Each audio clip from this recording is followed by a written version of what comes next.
Yeah, you were talking about your fiance earlier. Once you go Ricky, you never go seeking, huh? I got one for you. Once you go chick, it's worse than you think. You ever date an Asian guy? No. No, of course not. Why would you? Dating an Asian guy, that's like winning the home version of a game show. You take it home with disappointment and embarrassment, and all it does is remind you that you could have done better. And now we are going to do better because our next comic, the very funny Helene went. Thank you. Perfect, because I was married to a Chinese guy, and I know what you're thinking. She's Jewish, he's Chinese. We had 3 New Years. But if he ever had a child, he'd be a cheap son of a bitch that drove terribly. Talking about terribly, I used to be a school teacher. And the mayor and the union say, don't ever break up a fight.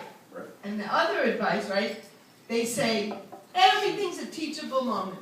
So there I was, walking into the classroom, and these 2 kids are having a fight, and one's choking the other. I break it up, which I'm not supposed to do, and he says, he was strangling me terribly! That was Jose. And then Mark says, and all I did was strangle him soft. I said, stop. This is a teachable moment. He strangled you terribly. That's very good. You used your adverb, but you, Mark, you said I strangled him soft. You didn't say softly. I didn't do the joke because that was last time, but thank you. So anyway, I wanted to talk to you about something brand new. Who was talking about cancer again tonight? Boy, rape and cancer, aren't those the 2 no-nos? That's what I learned in comedy school in 1981. Anyway, I want to talk about where I go to a clinic like in my neighborhood, and it's called Patients First. So you call up and it goes, if you have testicular cancer, if you have ovarian cancer, if you have throat cancer, cancer of the vagina, cancer of the clitoris, any kind of cancer at all, please hold on, we'll be with you in a moment.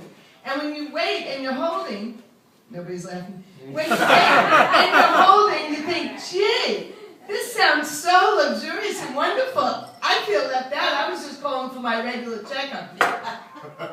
Then when you call across the street, this is true, you call my pharmacy, and there a guy named Chaim, a Hasidim named Chaim owns that store. And that store is open like on Friday morning from 9 a.m. to 9:15, then they close for some holiday every single week. So anyway, well, they have lottery machines now, so you never has to work. But anyway, so when you call their machine, you get something similar. It says, if you belong to Emblem Health, if you belong to COPE, if you belong to Blue Shield, Blue Cross, Medicare, Medicaid, please hold on. If you have a drug addiction, we have drugs for you. If you have cancer of the esophagus, if you have esophageal cancer, if you have colorectal cancer, please hold on. Okay, I'll work on it. It's a good arena to try new things, am I right? I don't want to come out and do my same jokes every single week, so I'm trying the new stuff. Woo! See, Gladys said good. And I forgot to talk to you about what I talk about every time I walk up here. Doesn't Gladys always say something about my appearance? So last week, I figured if I wore a shirt just like Gladys wears, she won't put me down. So I walk in, I was wearing a dungaree shirt. Guess who has it now? Gladys. I gave it to her. I gave her the shirt off my back. So I said, Gladys, here's the shirt. I thought she'd leave me alone. My hair, my makeup. She'd leave me alone for once. And what do you think she says?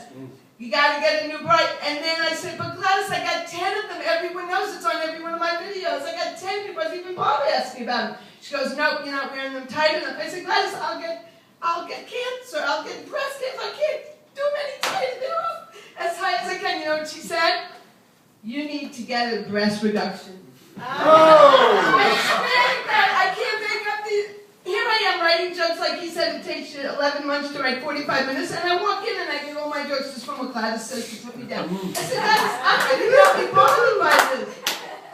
And she doesn't like when I use my improvisational skills when I get up here, but since the studied stuff didn't work, I went with that. But anyway, I want to talk about when I went to buy a bra in the bra department at Macy's. I don't know if this ever happened to you, sir. No.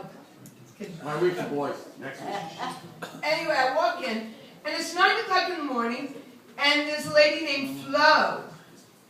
And she's so happy to see you. Where's the sales girl when you need her, right? So there's Flo. She says, go into the dressing room. So I go into the dressing room, and she says these famous words. Take off your clothes and bend at the waist and let the tissue flow into the cup. Wow. Tough audience tonight. Well, that's my time.